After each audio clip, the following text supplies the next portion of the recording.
My name is Clara Wells. I am 32 years old and I live in a quaint little town called Riverton.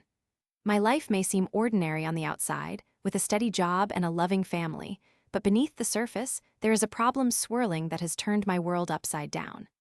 I work in a local clinic, helping patients with their daily needs, while my husband David works late shifts at a tech company. Our hours rarely match up, which creates a lot of tension in our home. David loves to organize. I cannot stress enough how much he loves it. However, his organizing is not as helpful as it sounds. To him, organizing means moving things all around the house without letting me know where they are. For example, I can be at work trying to get something done when I suddenly realize I need something from home. I will call him up, asking, "Hey David, I cannot find my keys," or "Where is the remote?" His answer is always the same, something like, "Oh, I was organizing so I put it behind the couch." Those words, behind and under, always send a chill through me because they mean that he has hidden my things yet again without warning. I often tell David that with the way he organizes, he is creating a treasure hunt in our own home, but he brushes off my complaints. He insists that his methods make perfect sense to him. Unfortunately, they make no sense to me. I would often find myself digging through drawers and cupboards, trying to piece together where my belongings had gone. After months of this chaotic game of hide and seek, I reached my breaking point. It was a particularly stressful day at work, and when I got home, I could not find my disposable underwear. Yes, I said disposable underwear. David had moved it yet again. Even worse, I could not locate my son's diapers anywhere.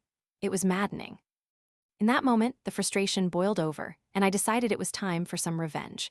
I walked into our master bedroom and went straight for David's boxers. I took every single pair of his underwear out of the drawer and put them into a completely different drawer in the house, one that he rarely opened. Then, while I was at it, I spotted his handheld video game console just sitting there on our bedside table. I had an idea.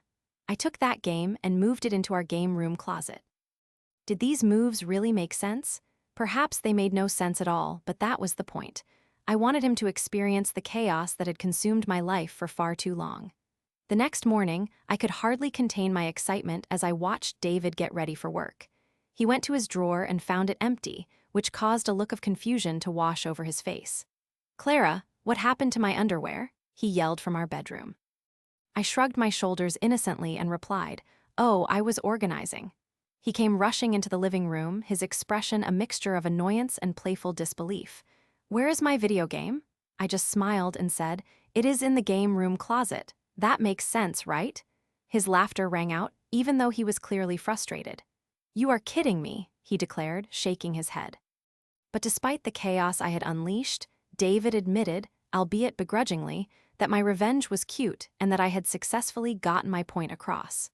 We ended up laughing about it, and he helped me search for my hidden things, promising me that he would be more mindful about where he put things in the future. My act of revenge turned into a moment of clarity for both of us. We learned to communicate better. In a way, my chaotic stunt brought us closer together, and as silly as it all may have seemed, it allowed us to confront the real issue we had: communication.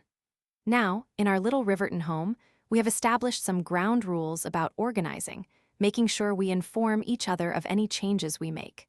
My little act of rebellion fostered understanding and even a touch of humor in our lives. So it turned out that hiding his things ended up being exactly what we needed to create a more organized and harmonious household.